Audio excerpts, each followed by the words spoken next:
Hello, welcome. সকলকে স্বাগত জানিয়ে শুরু করছে আরেকটি ব্লগ। সবাই কেমন আছেন? নিশ্চয়ই খুব ভালো আছেন, আমিও বেশ ভালো আছি। কিন্তু বন্ধুরা বলো, গরমটা কেমন পড়েছে? প্রচণ্ডই গরম।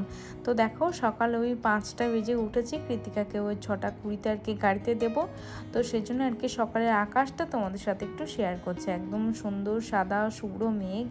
তো দেখো, কৃতিকাকে দিয়ে এসে আমি চা খেয়েছি, ঘরটাকে আর কি ঝাড়ু দিয়েছি, সব কিছু করে এসে তো এখন বাজে ওই সকাল 7:30টার মতো। তো এখন দেখো আমি রান্নাটা আগে করে নেব। তো রান্না দিয়ে আজকে ব্লগটা শুরু করছি। আর সকালের আকাশটা বা পরিবেশটা তোমাদের একটু দিয়ে দিলাম যে কেমন সুন্দর একটা মেঘ। ওই মাঝে একদিন বৃষ্টি হয়েছিল, তো বৃষ্টি হওয়াতে না বন্ধুরা আরও গরমটা বেড়ে গেছে। তো দেখো, এখানে নিয়েছিলাম ওই 6 পিস মতো আর কি পাবদা মাছ।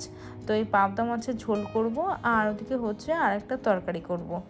তো এটা কি তোমরা কেউ চিনতে পেরেছো বলো তো? এটা কি? করম চা। আমি বলেই দিলাম, করম চা আমরা অনেক দিন ছোটোবেলায় তো আগে অনেক দেখেছি, কিন্তু এখন বন্ধুরা একদম দেখাই যায় না। তো করম চাটা হচ্ছে আমার যে হেল্পিং হ্যান্ড আছে যে মাসির, তো সেই মাসির বাড়িতে হয়েছে।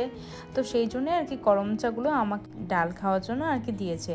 তো করম চাগুলো এত সুন্দর, মানে লাল দিয়ে একটু সাদা দিয়ে অনেকটা সুন্দর। তো ছোটোবেলায় একজনের বাড়িতে করম চা ছিল আর কি, তারাই দিত। তো কাঁচাই খাওয়া যেত।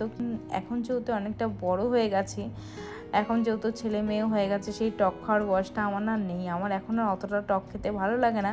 তো সেই জন্য খেয়ে খুব টক টক লাগছিলো, তো সেই জন্য মানে ডাল দিয়ে করবো ভেবেই আর কি রেখেছি। তো এই দিকে দেখো, মাছের ঝোলটা আর কি কচু দিয়ে করেছি, মানে ওই কচু দিয়ে, আর ওইদিকে হচ্ছে কাঠি কচু দিয়ে করেছে। দেখো, সকালবেলা খাওয়ার কোনো টাইমই পাই না। তো এত ব্যস্ততার মধ্যে থাকে না বন্ধু, সকালে যে ব্রেকফাস্টটা করবো সেই টাইমটুকু পাই না। তো তাড়াতাড়ি করে ব্রেকফাস্টটা করে নিলাম। তো ওখানে বসে এক জায়গায় বসে খেতে পারলাম না, জানি এখানে তরকারিটা পুড়ে যাবে বা খারাপ হয়ে যাবে, তাই এখানে দাঁড়িয়ে দাঁড়িয়ে বাদবাকিটা খেয়ে নিলাম। তো ব্রেকফাস্টের মধ্যেও চিড়ে আর দই এটাই হচ্ছে আমাদের চলছে এখন ইদানিং। আর হালকা খাবার, প্রচণ্ড গরম, তো গাটাও আর কি গুলোচ্ছে, তো খেতে কোনো ইচ্ছা নেই। তো বন্ধুরা, এই জায়গাটা হচ্ছে একটু ডেকোরেশনটা করব। তো এখানটা এইভাবে অনেকদিন ধরে পড়েছিল। আর এই দেখো, এখানটা যে সাবানের একটা তাক থাকে, তো সেই র্যাকের মধ্যে না অনেকটা জং ধরে গেছে, মানে সাবান জল পড়তে পড়তে আর কি ওই তাকের মধ্যে স্টিলের যেহেতু, তো সেহেতু আর কি জংটা পড়েছে। তো দেখো, এখানে সুন্দর করে একটু স্কচ ব্রাইট দিয়ে আর কি ভালো করে একটু ক্লিন করে নিয়ে জায়গাটা একটু অর্গানাইজ করব, আর একটা গাছ দেবো আর কি। আর এইভাবে অনেক দিন ধরে পড়ে রয়েছে জায়গাটা। আমাদের ঘর রং হচ্ছে ওই প্রায় 6 বছর মতো হয়েছে। তো সেই জন্য এখন আর রঙটা করা নেই, আর অনেকটা ফ্যাকাশে হয়ে গেছে রঙটা। রোদের আলো আর কি ঘরের মধ্যে ঢুকে, তো যেহেতু রঙটা অনেকটা ফ্যাকাশে হয়ে যায়। আর দেখো, এখানে ছোট একটা টাওয়াল দেখেছি। টাওয়ালটা হচ্ছে বালিশের আর কি টাওয়াল, কিন্তু ওই অত বড় টাওয়াল না বন্ধুরা অনেকটাই অসুবিধাজনক, মানে অনেকটা নিচে পর্যন্ত চলে যাবে, যেহেতু এটা নিচে হ্যাঙ্গিংটা হচ্ছে নিচে, হ্যাঙ্গারটা হচ্ছে নিচে। তো হ্যাঙ্গারটা নিচে হওয়াতে আর কি ওই ছোট্ট একটা টাওয়াল মতো রেখেছে আর কি। কার বাবা ওই ইলেকট্রল পাউডার আর ওদিকে হচ্ছে আর ওই গ্যাসের ওষুধ নিয়ে এসেছিলো আসার পথে। তো দেখো, সেটাকে আমি রেখে দিচ্ছি। তো আমরা বাড়ির থেকে যখনই বেরোই, বা কৃতিকার বাবা হোক, আমি হোক, কৃতিকাই হোক, যেই আমরা বেরোই, তো গেটটাকে আর কি লক করে দিয়ে আসি, কারণ চোরের অনেকটাই উপদ্রব। তো চোর এতটাই বেড়েছে যে গেটটাকে তো কোনো মতে আর কি খোলা যাবে না, তো চোরের অনেকটাই উপদ্রব, তো গেটটাকে আর কি লকটা করে দিয়ে আসি। তো দেখো, এখানে কৃতিকা দাদু কিছু আম দিয়েছিল, সেটা আর কি রেখে দিলাম। আমগুলো আর কি গাছ পাকা আম।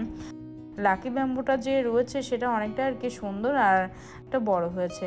তো এই পাশে যে আলমারিটা রয়েছে সেটা অনেকদিন ধরে মোছা হয় না বা ক্লিন করা হয় না। তো কৃতিকাকে পড়তে দিয়ে এসেছি, তো এই টাইম না সন্ধ্যাবেলা বন্ধুরা ফাঁকা পাই, তো সেই জন্য আর কি এখন আর কি করে নিচ্ছি। আর দেখো, সুন্দর করে একটু এই পাশের কৃতিকার ওয়ার্ড্রপ, এটা আর কি এটার মধ্যে ওর মানে বাড়িতে যে জামা কাপড়গুলো পরে, তো সেগুলো আর কি ডেলি ওয়ার যেটা পরে সেটা আর কি রেখে দিই। আর দেখো, এই ড্রেসিং টেবিল ট্যুর তোমরা একজন চেয়েছিলে, তো সেই ট্যুরটা আমি আর দিতে পারলাম না, আমি দেবো, খুব শীঘ্রই দেবো। তো এখন ওই প্রচণ্ড গরমের মধ্যে বন্ধুরা ভিডিও করতে ইচ্ছা করছে না, ঘরের কাজ করতে ইচ্ছা করছে না, ভালো লাগছে না। আর শরীরটাও যেন দুর্বল হয়ে পড়ছে, মনে হচ্ছে না যে কাজ করে। আমি তো ঘেমে প্রচণ্ড ঘামছে, তোমরা বুঝতেই পারছো, দেখো কতটা ঘেমে যাচ্ছে। তো ওই টি শার্টগুলো মা দিয়েছিল, মা আর কি 4টে মতো টি শার্ট দিয়েছিল, তো সেটা আর কি পরছি। টি শার্টগুলো গরমের জন্য আর কি নিয়েছিলাম। তো টি শার্টগুলো সত্যি পরে না অনেকটা কমফোর্টেবল আর কি, অনেকটা আরামদায়ক, সত্যি অনেকটাই ভালো আর কি। তো এখন বাড়িতে কেউ নেই, সেজন্য আর কি পরছি। তো এইদিকে হচ্ছে ফ্রিজটাকেও আর কি হালকা হাতে একটু ঝেড়ে মুছে নিচ্ছি, ক্লিন করে নিচ্ছি। আর আমার হাতে যে এই রুমালটা দেখছো সেটা আমার 3-4টে রয়েছে, তো 3-4টে মতো রয়েছে। আর দেখো কৃতিকা ওই ব্যাগটা বাইরে রেখে এসেছিলো, স্কুলের ব্যাগটা, তো সেটা আর কি এখানে রেখে দিচ্ছি। আর এই পাশে বুক সেলফটাও আর কি সুন্দর করে ক্লিন করে নিচ্ছি। তো এখানে হচ্ছে কৃতিকার কয়েকটা বই ছিল, সেটাও আর কি রেখে দিলাম। তো দেখো এখানে মোটামুটি ক্লিন হয়ে গেছে। তো এতটাই গরম পড়ছে না বন্ধুরা, মানে কাজ তো করতেই ইচ্ছা করছে না। আর এদিকে হচ্ছে এই যে দেখো হাতা খুন্তি যেটার মধ্যে রয়েছে যে স্ট্যান্ডটা, সেই স্ট্যান্ডটা একটু ক্লিন করব। কয়েকদিন ধরে ক্লিন করা হচ্ছে না, মানে কাজ মানে বললাম না যে করতে ইচ্ছা করছে না, মনে হচ্ছে বসে থাকি বা একটু বসে থাকলে হয়তো ভালো লাগবে, সেটাই আর কি। দেখো এটা সুন্দর করে একটু ক্লিন করে নিচ্ছি, যেহেতু এটা স্টিলে।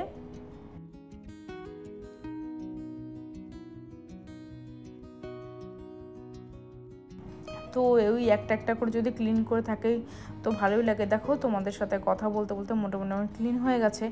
আর গত ভিডিওতে যারা যারা কমেন্ট করেছেন তাদেরকে অসংখ্য অসংখ্য ধন্যবাদ আর অসংখ্য অসংখ্য ভালোবাসা।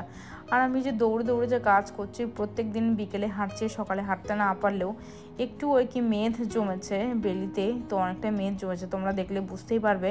তো এই জন্য হাঁটা চলার চেষ্টা করছি, ওই আধ ঘন্টা মতো আর কি হাঁটি।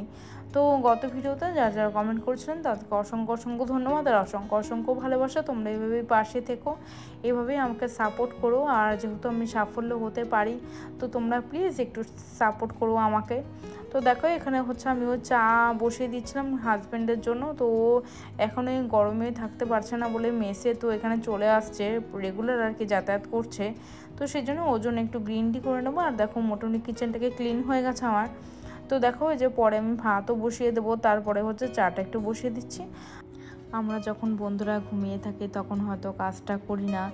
আর দেখো সংসারের সব কাজই করছি গরমের মধ্যে, প্রচণ্ড গরমের মধ্যে A to Z সব কাজই করছি, ভালো না লাগলেও করছি। তো আজকের ভিডিওটা বেশি লম্বা করব না, তোমরা সবাই খুব ভালো থেকো, সুস্থ থেকো, সাবধানে থেকো। দেখা হবে অনেকটি ব্লগে, ততক্ষণের জন্য টাটা, শুভরাত্রি। আর সবাই খুব ভালো থেকো, টাটা, থ্যাংক ইউ, ধন্যবাদ।